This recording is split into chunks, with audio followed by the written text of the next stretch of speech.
Despite Florida Governor Ron DeSantis' order saying school districts cannot mandate masks, some schools are deciding to mandate masks anyway. It's happening in Texas, too.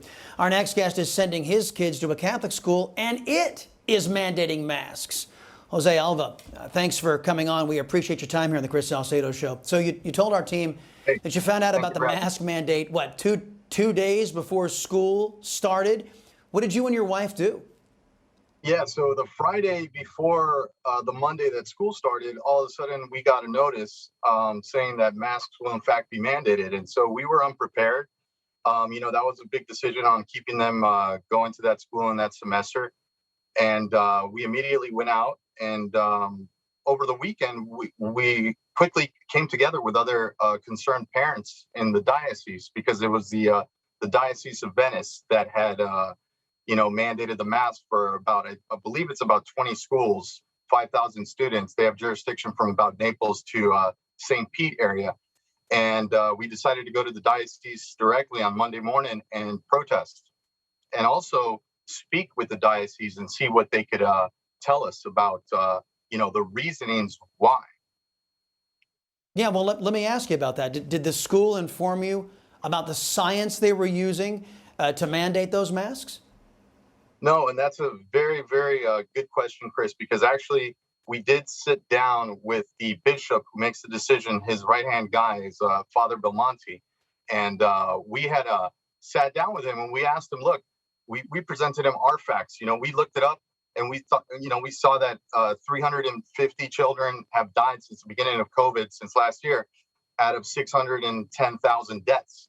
We're looking at 0.052% chance of being harmed or death. And most of those children, too, 80% were underlying conditions as well. And I presented these facts to him. And I asked him, I said, what's the data? And what I was told was that, the bishop had spoken with one parent who had a child that was hospitalized and was COVID positive.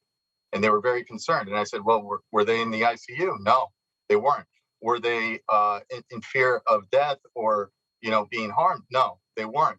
So, these decisions are being made.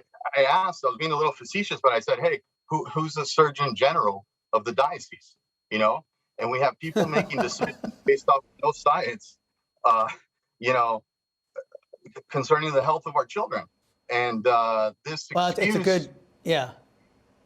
Yeah, this excuse... It's a good question, But I got one more question for you, because I got to ask this, because most parents out there who send their kids to the government-run schools, they're powerless.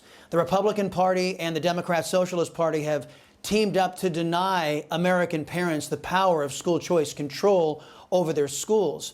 But this is a private school, and if you don't like the policies there, you have the ability to take your money and go someplace else, don't you? Absolutely, absolutely, and that's a very good point.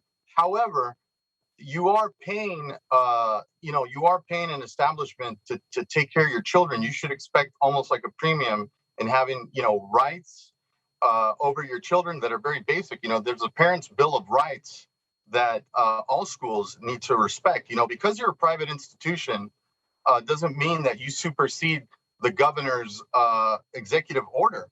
That's like saying, hey, I'm a private institution, so if you're mandating public health and now you're a public health authority or a health authority at all, does that mean that you can decide to give our children Adderall because you think that they have problems concentrating in class just because you're a private school?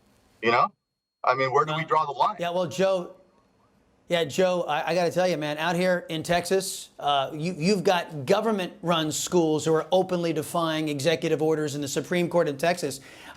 You've got a private institution there violating the governor's order. I've got left-wing Democrats in Texas violating the rule of law, and guess what? There are no penalties for them. Joe Alva, please keep in touch with our staff. Let us know how this all plays out. We're very interested in finding out. Thank you, sir, for coming on. A Trump meme is going viral because it's, well, true. We'll show you that coming up next.